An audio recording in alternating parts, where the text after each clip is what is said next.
I think we've got to know the terminology. You used the phrase super rich. I'd call these guys the ultra, ultra, ultra rich. I mean, there aren't that many billionaires in the world, even though, the media has some kind of a passion about billionaires. The fact that this particular survey shows that the number of billionaires in the UK is down 5 or 10%, I think tells us very little about our country. Just that 5 or 10 or 15 people or families have decided to go elsewhere for whatever reason. Now, whether or not that begins a trend is, of course, we'll need more data over a number of years, but it doesn't say a great deal about our country if that's what people were initially gleaning from this. Well, let me quote Alfie Best, who is on course to become Britain's first Romany gypsy billionaire. I mean, his wealth climbed £202 million in the last 12 months to 947 million. And a few weeks ago, he packed up and moved to Monaco, saying our tax system and business regulations are sterilizing the few strong people who build economies. Is he right? Is he wrong? He is right, of course, because tax is an economy killer. This idea that we pay taxes because then governments will spend it wisely, surely that's gone away with the fairies. There's sufficient data now to show that they are wasteful of whatever income they receive from us, or should I say that they steal from us. So, if I was a multi millionaire, I'd be out of this country. I'd be in Monaco or another tax haven. Winston Churchill said it's the duty of every Englishman to pay as little tax as possible, and I couldn't agree more. All right, Joe Mitchell, what say you? I mean, the number of billionaires is down by a fraction, and quite a few of the best known billionaires, like Sir Richard Branson, Jim Ratcliffe, the owner of Ineos Branson with Virgin, their wealth has gone down, and these are, it would appear, self-made people. Don't we want to keep them here?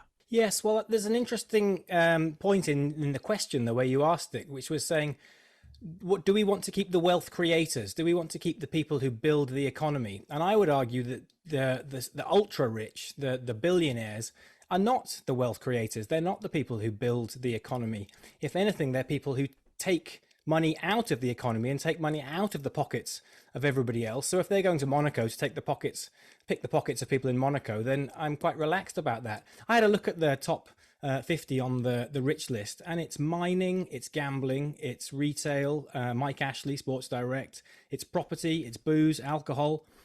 Are these what Adam Smith, the original economist who talked about the growth of capitalism, are these what he thought of as capitalists? The people who are thrifty, who save, who take their profits and use their profits to rebuild, to build new factories, to build the prosperity of the economy? They're not. They're more like the Sopranos. They're people who have got rich over time. If you're rich, then you can make 10-15% a year on your wealth. You don't need to work anymore. You just take money out of the economy. The economy is growing at 3%. If your wealth is growing at, say, 10%, if you're a billionaire, you're getting £100 million a year for doing absolutely nothing. Well, hang on, Joe. You say absolutely nothing, but these are people who have, in most cases, I think, on that list, created something from nothing. Some have inherited, of course, and some got lucky, but they're employing tens, sometimes hundreds of thousands of people in this country and around the world. Absolutely. We need enterprise. We need businesses which employ people and pay them a fair wage. We need investment. There's very little evidence that many of the people on this kind of list are really taking money and investing it and building new productive capacity, building the economy of the future. What they're doing, I mean, the fact that they're moving to Monaco tells you they don't want to build a new economy here in Britain. What they want to do is buy fancy cars and flash boats and live in Monaco.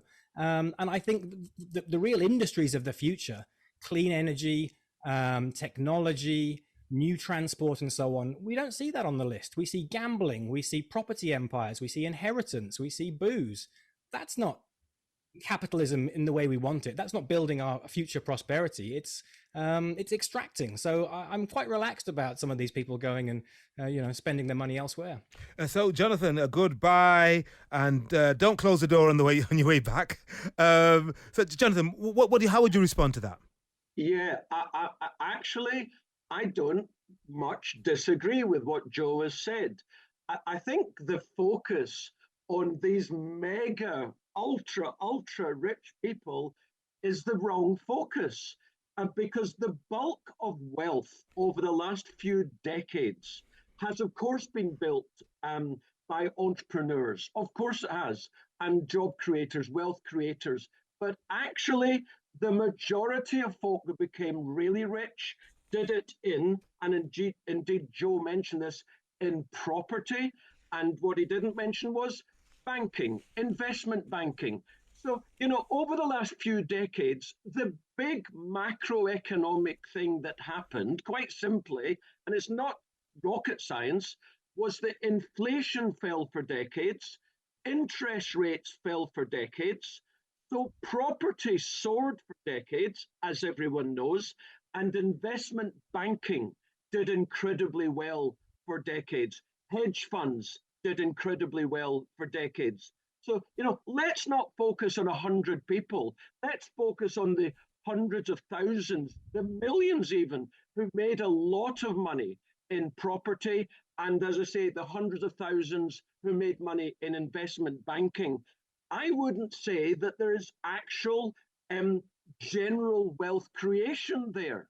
Um, Property has gone up. Everyone has benefited from that, of course, except those who've been pushed out of the property market. And that's basically everyone under the age of 40. That's half the population.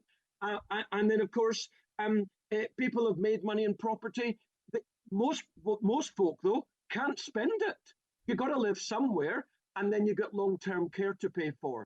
And then investment banking, well, I don't call these people the elite, I call them the parasites. So I entirely agree that capitalism from Adam Smith in the 18th century is how we created Britain into being Great Britain and the most prosperous country in human history for the bottom 90% of the population.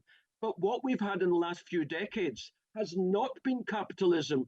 It's what we call cronyism, where if you're close to government, if you're close to the treasury, if you're close to money printing, and you're close to falling interest rates, you'll make money.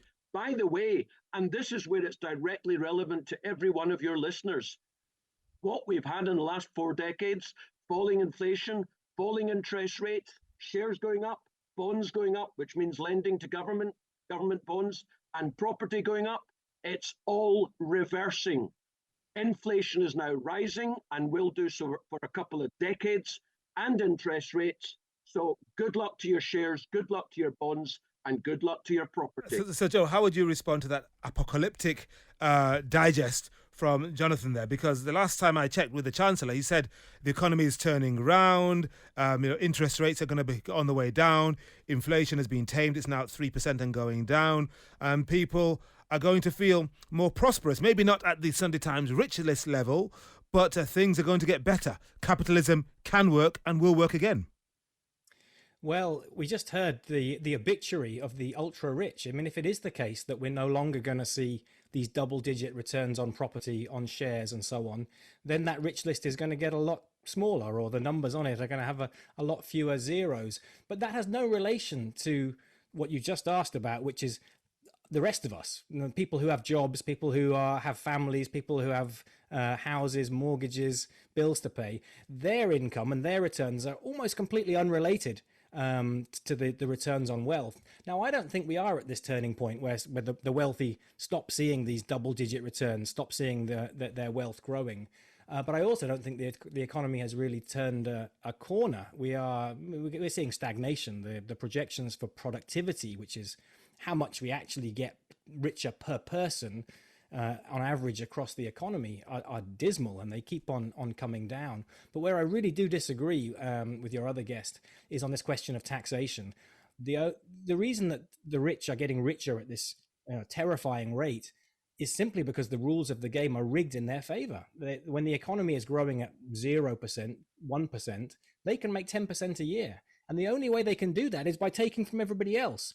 And so the only response to that is to take it back again, to tax the very wealthy, and use it for investment. Put the money into the hands of the people who will do the investment, who'll build the schools, who'll build the hospitals, who'll build the roads, who'll build the new economy of the future. So where we do disagree strongly, I think, is on this role of taxation. Before Jonathan comes back in, Joe, how serious an attempt is the one we've seen for the Chancellor recently to claw back some money from the non-doms? And if he has left loopholes, how encouraged are you by what Labour is promising to do to close them?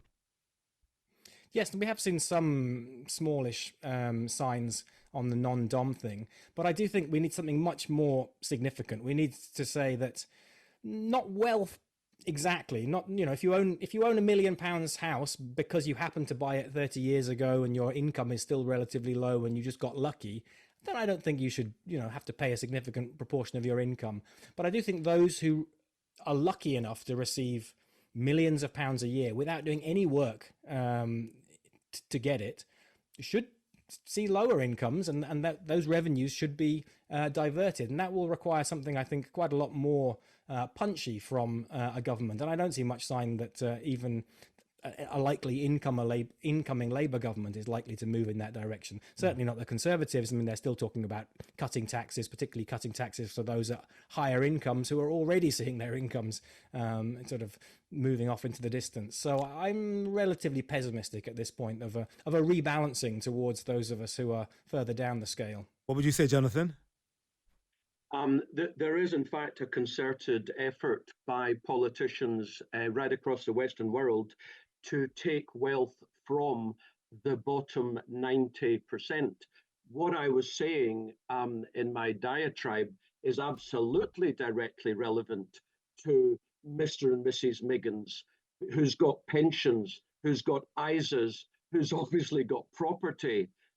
So yes, all of the assets that made Mr. and Mrs. Miggins comfortable will make them less and less comfortable over the next 10, 20 years as their assets will grow below inflation over the next 10, 20 years.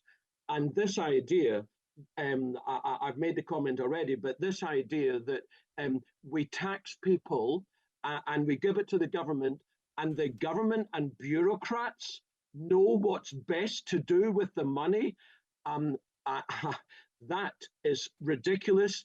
That has been proven to be absolutely incorrect throughout history and across geography. We are therefore, in fact, the description is fascism and or communism. Strangely enough, they don't work.